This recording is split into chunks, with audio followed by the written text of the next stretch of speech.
Hi everyone, welcome to Divinely Led. I am your host, Cindy Headley. On today's show, we have guest Deborah King. Deborah had an extraordinary health event where Mother Mary and God both showed up for her while she was in the hospital, and I also believe she saw some orbs while she was there.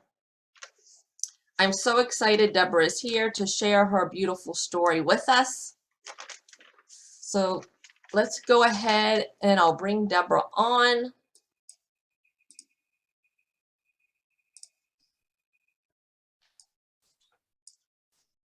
Hi, Deborah. Hi, Cindy. It's so good to have you here. I'm so excited for everybody to hear your story. So good to be here. Let's see, just making sure I have everything going right. So go ahead and take us back. I know you weren't feeling good. You knew something wasn't quite right, and you decided it was time to go ahead and call an ambulance. Okay. So yeah, I hadn't been well for a few weeks. I couldn't walk long distances. I was kind of getting not even out of breath. I just couldn't walk more than, maybe 5 or 10, 15 minutes at times. And I had asked to get some tests done. And anybody who knows me knows I don't go to doctors. I normally I don't need to go to doctors. I'm very much into the holistic alternative methods, and they're usually my go-to for anything, and have been for quite a few years. And I do some therapies and things myself, so that's my go-to. So the fact that I was concerned and going to doctors and asking for tests, I knew that there was something whatever was going on was hitting me on a physical level, that I needed some other kind of intervention with. The treatments had helped a lot, but there was something just missing. And I had a bad night. So it went on for a few weeks, and I was just kind of getting progressively worse. And then for about the last 5 days, 7 days, I was waiting to go back and get tests done. One of the doctors had sort of postponed some tests, and I was trying to get them done again. And so I was quite weak. I wasn't eating a lot. I was lying in bed a lot because I couldn't really move, even to get up and move around the house. And I had a bad night on the Monday night, and that's a whole other story. But I knew, and I received some healing that night, which I do believe saved my life at that moment. And I knew it was serious, and I knew, right, I had to go into hospital. And I've never been overnight in hospital ever in my life. So that was on the Monday, and on the Tuesday I basically had no energy and was just trying to get by, just lying in bed drinking water, and had another healing session from a friend that day to keep me going. It had been booked in, but I knew I had to go to hospital. I knew, and I was kind of planning how I was going to do that and what was the best method. And then contacted a friend and decided, because it's a bit crazy over here at the moment, you used to just be able to go and turn up at an accident in an emergency department. And now you have to book appointments, which I think is just insane. But anyway, so I was like, right, do I book an appointment? Do I call an ambulance? What do I do? And a friend just was like, no, call the ambulance. I was like, okay. So this was on the Tuesday, so I was already deciding, and like I said, I was getting worse. I'd had another panic attack on the Monday, and had really, really felt bad on the Monday. Tuesday, I felt very weak because I hadn't really ate properly in about a week, because I didn't have the energy to get up and move about the house. And I live alone, so I had nobody else to help me. And I contacted a family member and asked, would you come down and please, help me? I just need you to come down. And they came down, and I got them to make me breakfast, and I got them to help me pack a bag because I knew I was going to have to go into hospital. So it was kind of all very cool, calm and collected,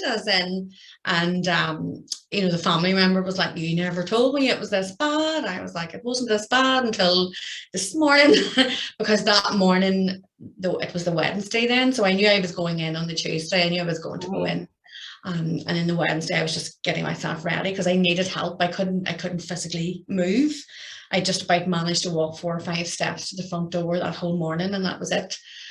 So I knew it was getting really, really crunch time. And so I basically sat and had breakfast, and phoned the ambulance while I was having breakfast. it was all it was all quite calm and relaxed. And so I phoned that, and a paramedic came. Gosh, I don't even know when they came, but they came quite quickly. And in less than the hour, it had been 30, 40 minutes, and the guy came to the door and sorted me out. So, and he decided that, yes, something really wasn't right. And he could see that I couldn't walk for more than a few steps without almost going into some kind of convulsion. And so they brought me to hospital on the Wednesday. Okay, so then you got to the hospital, and walk me through that. I think you ended up getting a pretty big a shot that's supposed to help the condition, but like you first, I guess you first were rolled into the emergency room, and then did they take you, like, where were the different rooms that they took you to, and like the process that happened for you? Okay, so I was in the ambulance, or the van, or whatever they called it. They said it wasn't a real ambulance, but it was whatever vehicle was available, and was in there for about half an hour while they were waiting to sort of bring me in. And then there's a standard emergency place, but they brought me to a separate place. Okay, the special emergency. Yeah, it was like first one. So I didn't really realize what it was until after the event, but it was kind of where they put really high emergency cases. I was the only one in there for at least 12, 15 hours, I think. So I was the only person in there. So the standard accident and emergency, we would have the A&E. You could be sitting there for 15, 20 hours these days. You know, you just be sitting, waiting to be seen or waiting to be triaged as such. So they brought me straight in. They just had everything set up and brought me straight into this one place. And I was seen to very, very quickly. So I was in there, and they were kind of waiting to see where they want to put me. They were keeping an eye on me, doing the initial sort of testing and that. And it was like, I think it was afternoon time, 3 or 4 o'clock. And so I was there till the early hours of the morning. They just kept sort of keeping an eye on me. And then they moved me to the acute medical ward. But even sort of before I got there, I knew I hadn't been right for those few weeks. I knew there was something really, really not right. And it's kind of sometimes when you're in those circumstances, you're just dealing with them, and sometimes you don't realize how serious they are because you're just trying to cope in the moment. Whereas an outsider or somebody else looking in might have said, "Oh gosh, no, there's something needs to be done now," type of thing. So you're just kind of going along with the motions. But when I really realized there was something not quite right, and I was kind of getting, it was the breathlessness and something not right around the heart, and I'd had sort of like feelings of the heart being tightened and various things, just for moments here and there, but it was quite scary. But up to the point, the point where I phoned for the ambulance to come, and like I say, it was very cool, calm and collected, have my breakfast, pack a bag, call the ambulance, you know, whilst I can barely move. From that moment, I felt like I had surrendered. It was like I've done everything I can do. I've had lots of my therapies, I've lots of alternative treatments, which all helped, and frankly, one of them saved my life. But then I just kind of surrendered, and I just remember having that conscious awareness of, right, I've surrendered now, and I really did not want to go into a hospital, to be honest. I really am not. Not into hospitals, not into doctors, not into, you know, I'm not stupid. I'll go if I need to go. But like I say, I've never been overnight in a hospital ever in my entire life. But I just kind of felt, I just surrendered, went, right, okay, whatever needs to be done. Okay. And I do believe in a higher power. You know, I was brought up, I suppose, under the Catholic faith, and there are maybe some things I have taken from that, but my faith, or my belief, I would call it spiritual, and it spans so many different faiths. Maybe, you know, I would, there's a lot of different things I would include. But I just felt, at that point, I was surrendering. And I had remembered there was I think I'd had a session, I think it was maybe the session the day before, and there was a comment about, you know, we had discussed something about, you know, asking for help.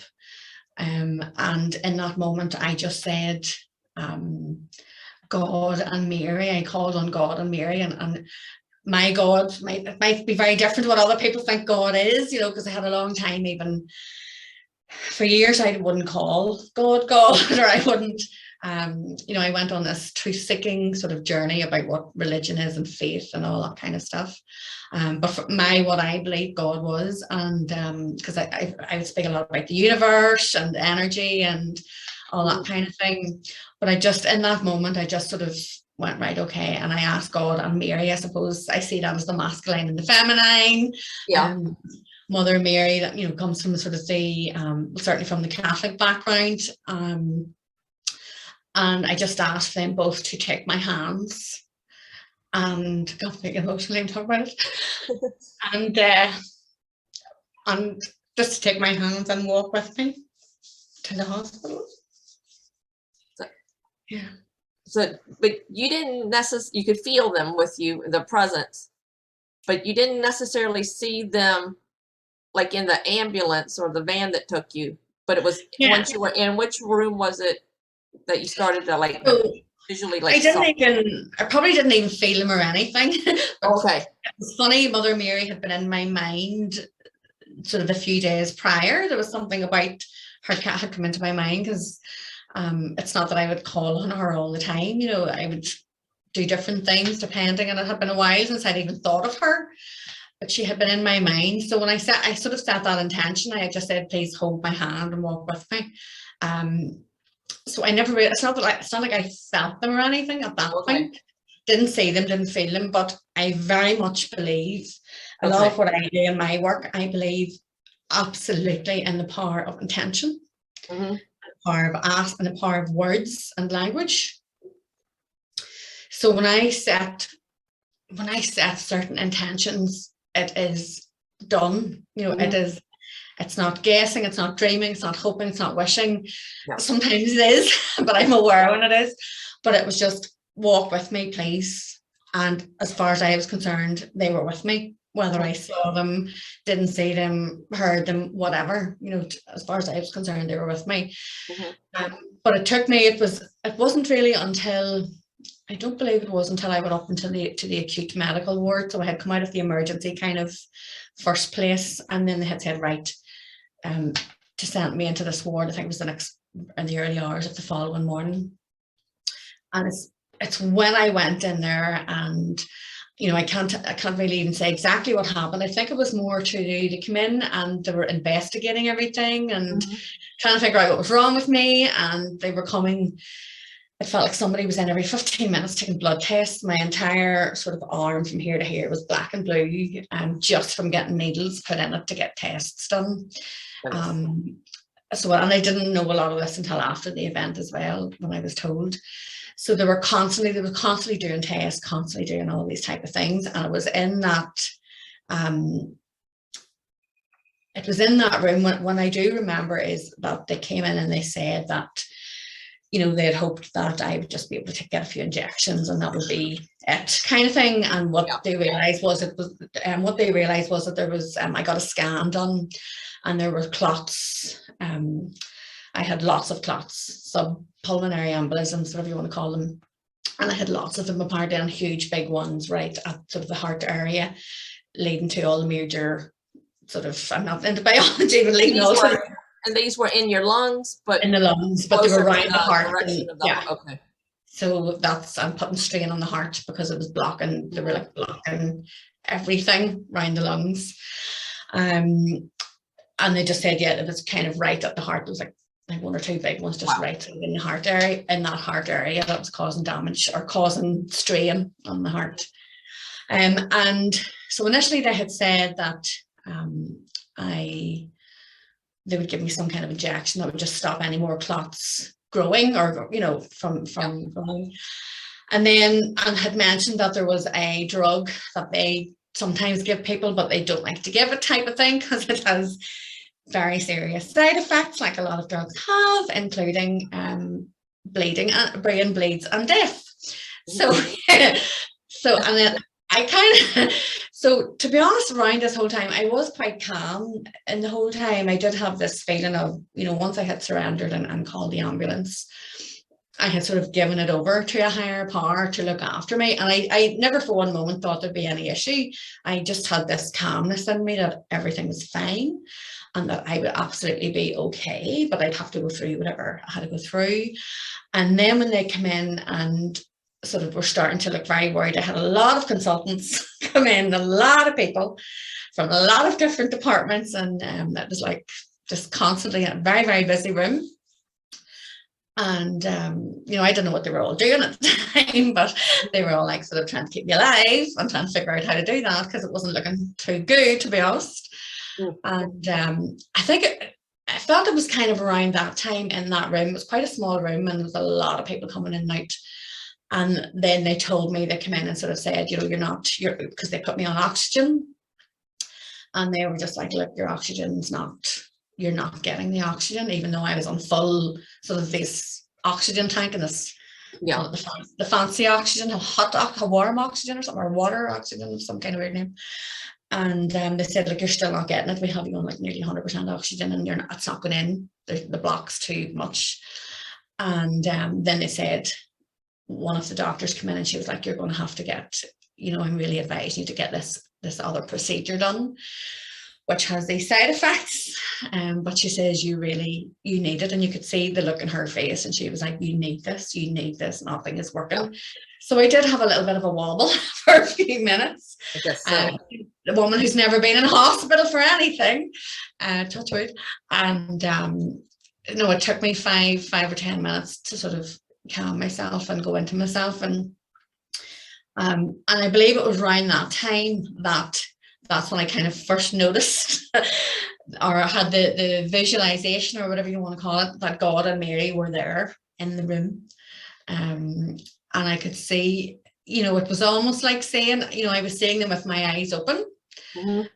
But it's kind of hard to explain, I suppose, but it could have been like it was a projection from like my third eye type of thing. But I had my eyes open and I was kind of having this visual that they were in the room with me when these decisions and things were being made. And it was kind of funny because what I called God, or what I seen as God, I could only see the back of him.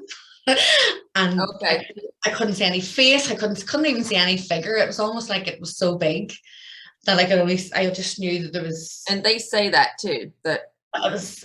Yeah, it was strange. It was unusual, and but I just knew it was like, couldn't even tell if I had a color or anything. I just, because when you're in the moment, but it was just this. I knew I was seeing like the back of him, and it was so big you couldn't even see the shoulders, the legs. It was just this presence or this kind of color or whatever it was. But I could see Mary.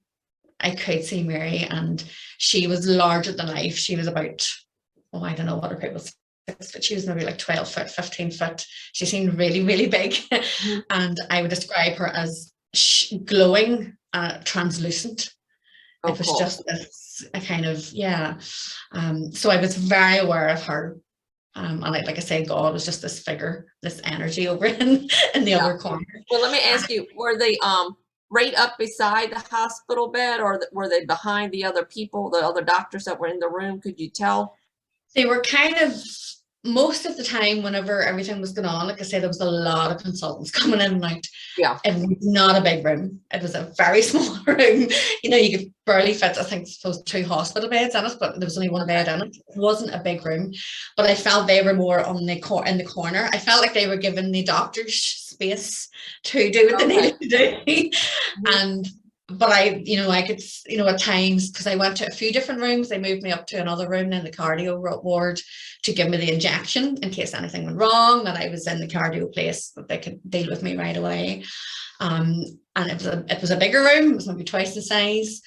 And then I could see, it was almost like she was just sort of not sitting, but kind of almost sitting over in the corner. So they kind of like kept their distance and allowed everyone to go ahead and do whatever they needed to do in the rooms. So yeah, and then there's a few times where I was by myself. I had to get wheeled down to another department to get some kind of test, and she was just with me then, kind of sort of just beside me as I went down to that. So she was pretty much in all the different rooms with you throughout that whole. Yes, from the moment where, I think they were really deciding what to do with me. That's, yeah, and stayed there for the few days. So I was in about 8, 9 days. I'm trying to think. Didn't see her as much, I suppose. Once those first few days were the crunch days, that's where I had to get this stuff, because when I look back, and like I say, I always knew I was going to be fine. And in a way, I think people on the outside looking in, some family and friends, were way more worried, way more worried about it than me. And I mean, it was a worrisome thing, it was a big deal, really, because I do believe, looking back, if I hadn't had the healing on the Monday night, that helped to get through that initial, when I knew something, right, I have to go now, I can't wait on the doctors. And then if I hadn't gone in on the Wednesday, when I literally, that was, I could only walk a few steps, I don't think I wouldn't be here today. Not even, don't think, I know I wouldn't be here today. So it was quite serious. So yeah, I think really when I look back, it was those 3 days or so when all the really important stuff was going on. The real serious days. And then I had to get like a drug injected into me, and it took about 2 hours for this thing to come in, and this was going to it was going to actually get rid of the clots. Quite a serious drug. Yeah.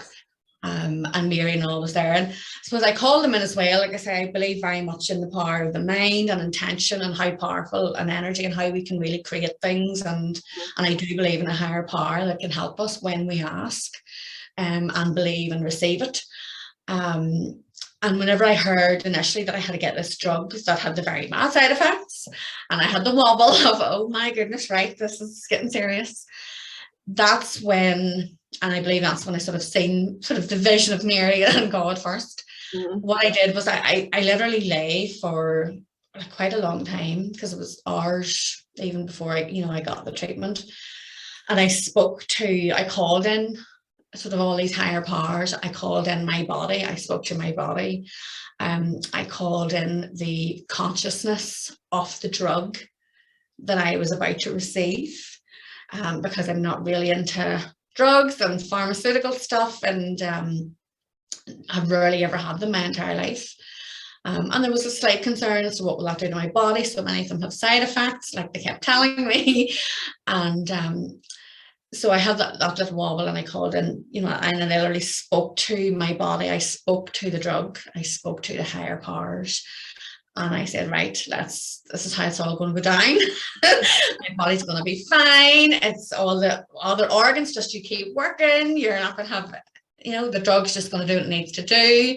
I was visualizing it in advance, that it would just, any of the clots would just disappear, and they would sort of light up and then disappear. So I was doing a lot of work, even for a couple of days, I was doing a lot of work of visualizing exactly what was happening. And I was doing Reiki and sort of self-healing on myself, sending Reiki out to the room, sending Reiki out, speaking to the higher self of all the doctors and whoever was working with me, all the healthcare staff. And I do remember seeing as well, you talked about sort of like the orbs or... Orbs, yeah. And I suppose most people think of orbs as a circular thing. I don't really see that. I've got some of them on photographs over the years. But the doctor who came in, there was a lady doctor who came in, and she was the one that was really telling me, look, she seemed to kind of be running the show a bit, or sort of, you need to get this drug, we really advise this. Otherwise, there's side effects, but if you don't take it, you don't have a lot of options.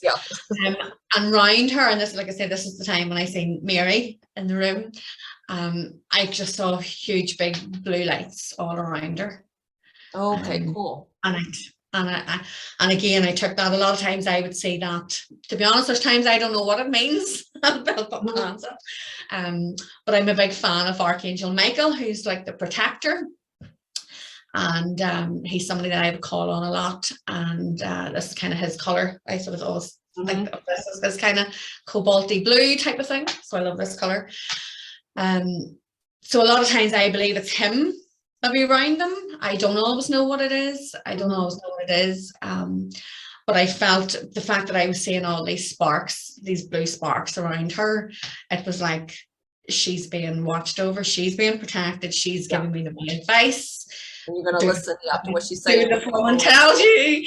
And again, it just felt, I mean, the whole experience was just a profoundly spiritual, beautiful experience. And a lot of people would probably go, are you mad in the head? But it really, really was a very profound, that's what I would call it, a profound spiritual experience.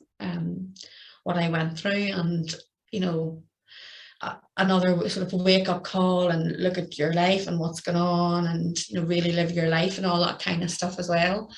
But yeah, so lots of the blue sparks. And even when I went up to the other room, it was kind of not, well, kind of, it felt funny to me. Because I was, you know, I actually spoke to the doctors, the consultants, and I was like, one of the guy came in from an intensive care unit, because initially they were going to put me in intensive care to give me the drug. Again, if anything went wrong, there was somebody there. And I just remember saying, look, I'm fine, it's lovely to see you, but you'll not be needed. Yeah.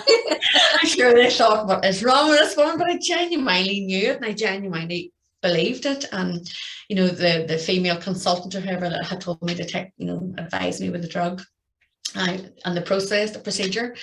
And, you know, I just looked at her and I was like, everything's going to be fine. And there was another male doctor, and I was like, everything's going to be absolutely fabulous. It's going. And I genuinely meant it. It wasn't wishing. It wasn't, oh, let's try and wish this into reality. It was knowing. I just knew. Knowing. I knew that it was going to be fine. And, you know, at one stage I almost said, you know, you're just doing kind of the physical stuff, but there's a higher power here, sort of organizing everything, keeping an eye on everything and watching over you, you know. But yeah, it was a profoundly spiritual experience. It was a really beautiful experience, actually, going into the hospital. It definitely seems that. And and you said, I have on my notes here, after everything was said and done, did you receive a message? So I know you you gave your surrender in the beginning, and you had a knowing, and then you mentioned it kind of brought everything together, kind of gives you a wake-up call for your life, and, you know, absolutely. Action. So would you say that there was like one specific overall message you kind of received? Would it have been, let's get going, or, you know, with your life and that sort of thing, or would it be something different, you think? It was, to be honest, I had got a little bit of a message several months before, when I had very had sort of similar feeling, it was kind of that feeling of fainting or low blood pressure type of thing. And I had only had it very briefly, and it had gone away. But it was that thing of like, are you really following the mission or whatever you want to do in life? Are you really what you're meant to be doing? Are you, you know, and I was like, yeah, probably not. Probably not 100%, due to lots of different reasons, or excuses, as we call them as well. So yeah, it was just that, you know, that life is precious, and, you know, don't be spending time doing anything that you really don't want to be doing, or that's not bringing you joy, or that's bringing you down. And I know that can be easier said than done, but this has been a process for me. This has been, you know, several years type of thing for me. Some people might be able to do it within 7 minutes. That's fine. But yeah, that idea of, for me, that, you know, I'm a big believer in that mind, body, soul connection, and blood is, and by the way, they have no idea why it was there. They said it was unprovoked, and the respiratory consultant was like, it's very unusual for somebody of your age, and you're healthy, and have it here, and, you know, it's very unusual. I kept saying that. To me, in the mind body connection, there's a book I read a long time ago. I call it one of my Bibles. Debbie, she's a singer, Helen Shapiro.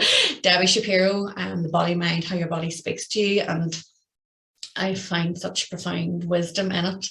And she talks about blood, any liquids in the body are emotions, and blood, and the flow of blood is the flow of joy in your life. And it's that whole thing, you know, are you really doing what really makes you happy, what really makes you joyful? Are you really following and whether that's just life in general or sort of work purposes, career type of thing. But it's just like to take a really good hard look at that and see where you're blocking joy, where you're not letting it in, where you're maybe you can have so much more, but you're afraid to do stuff.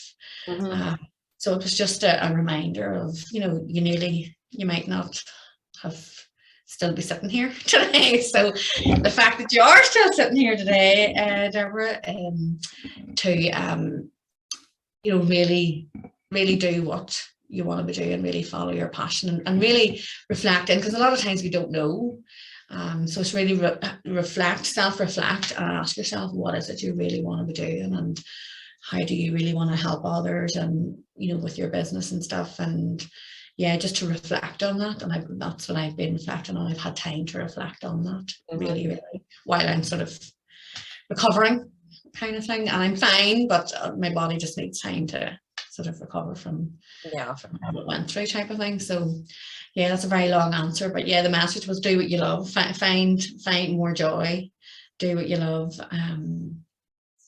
Yeah, and get rid of as many things in your life that aren't bringing you the joy, and aren't really aren't in alignment with you. Whatever's not in alignment with your life, your soul. Yeah. And this was really also, I guess you could say, a confirmation for yourself to even dive further into doing work for yourself, working your own business. It was like a serious, jump right in right now. Doing your own work and diving in as possible to your own work. Because we all have, excuses or worries or doubts and self-doubts and all that kind of thing, and the self-sabotage and imposter syndrome and all these kind of things. And there's, a few things that I have been wanting to do, and I haven't done them yet. And it's like, what are you waiting on? What are you waiting on? You might not be here. This is not guaranteed. Each day is not guaranteed for you, really. And I think it's important to say as well, it's not coming from a fear place, though. I think that's important. That's not even speaking about that. It's not from a fear place. It's from a love place, and a more finding the love and the joy and the passion. It's definitely not a fear thing, because I don't think it's great to do a lot of things in fear. I don't think it's great to do anything in fear, to be honest. But it's that reminder, wake up call / reminder of really what are you doing in your life, and what do you want to do in your life, and what have you been putting off in your life, and then go do all that stuff. and we can get very complacent after we've come out and we're fine, and we think we're fine.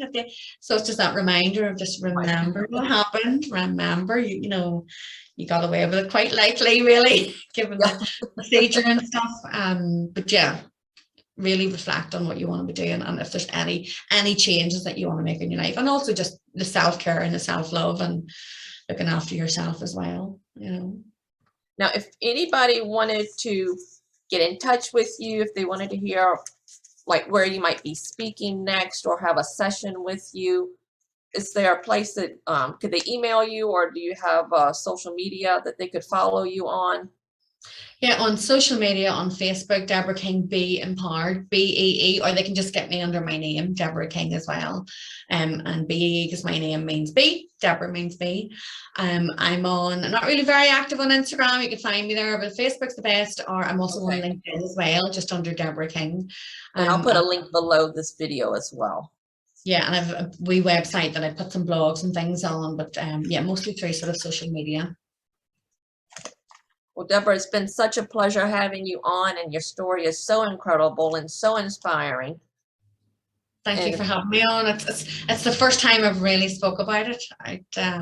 So. Yeah, might be the first, but not the only time. No. More to come. And I want to thank everybody here, the audience, for watching. And until next time, I want to leave this question with everybody. How are you being divinely led?